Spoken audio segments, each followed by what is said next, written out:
दुर्गा देवी हमेशा से जानती थीं कि अहाना और छोटू दोनों एक दूसरे के लिए ही बने हैं, पर अहाना की जिद, अहंकार और गलतफहमियों ने सब उलझा दिया था। कई महीनों से घर की हवा ही बदल चुकी थी। अहाना घर तो छोड़ चुकी थी, पर उसकी परछाई अब भी दीवारों पर टंगी रहती थी, खासकर छोटू की आंखों में। उधर छोटू को भी समझ ही नहीं आता था कि वह क्यों हर मोड़ पर अहाना को तलाशता रहता है।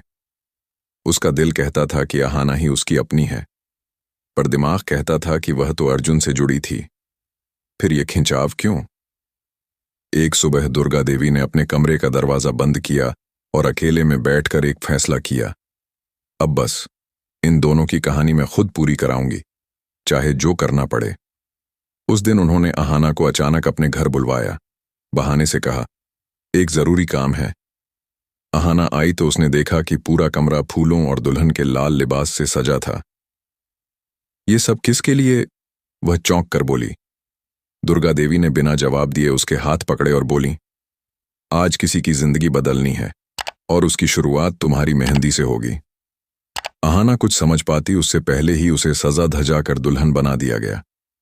उसकी पलकों में काजल था, चेहरे पर हल्की चमक, होंठों पर कंपी और दिल में तूफान। उसे बार बार लगता था कि ये शायद अर्जुन के लिए हो रहा है, और इसी सोच से उसके हाथ ठंडे पड़ जाते। पर दुर्गा देवी का चेहरा ठोस और दृढ़ था।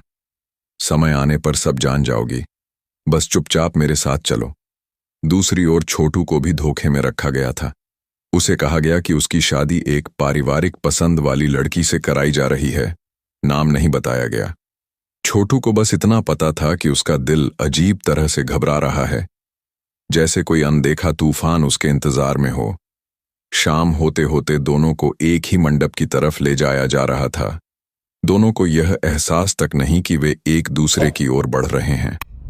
मंडप में हल्की पीली रोशनी थी, धूप की महक हवा में घुली हुई थी।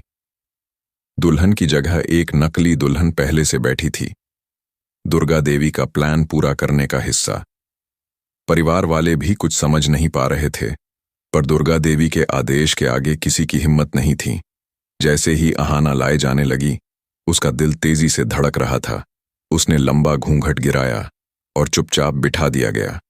छोटू भी दूसरे तरफ से आया और मंडप में बैठते ही उसकी नजर सामने की दुल्हन पर पड़ी। कुछ तो था उस चेहरे की आंचल में जो उसे बेचैन कर रहा था।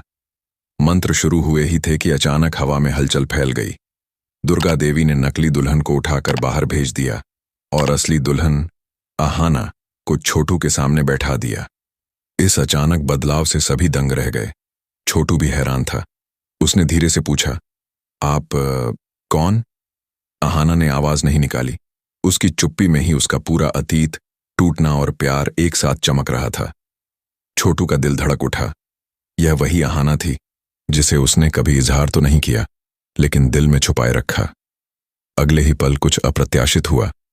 अहाना ने छोटू का हाथ पकड़ लिया, पहली बार, खुलकर, बिना किसी डर, बिना किसी छुपाव के।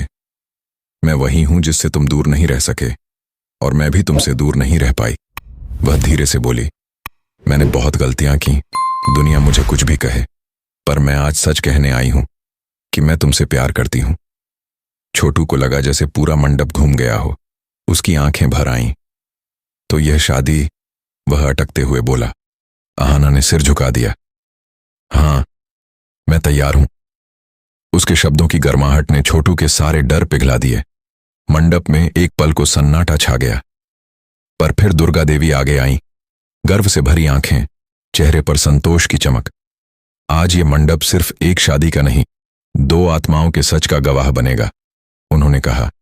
मेरे दोनों बच्चों ने आखिरकार अपना मन बोल ही दिया। अहाना और छोटू दोनों ने एक दूसरे को देखा, और बरसों का रिश्ता एक पल में पक गया। वरमाला उनके बीच उड़ते फूलों की तरह गिरने लगी। हवा में शहनाइयों की धुन थी, नर्म, मीठी, दिल को छू लेने वाली। और वहीं दुर्गा देवी धीरे से मुस्कुरा रही थीं।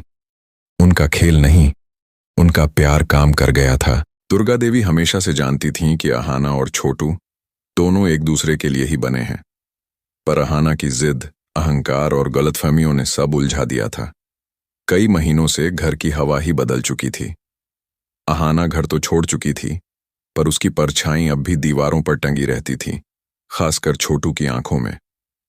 उधर छोटू को भी समझ ही नहीं आता था कि वह क्यों हर मोड़ पर अहाना को तलाशता रहता है। उसका दिल कहता था कि अहाना ही उसकी अपनी है, पर दिमाग कहता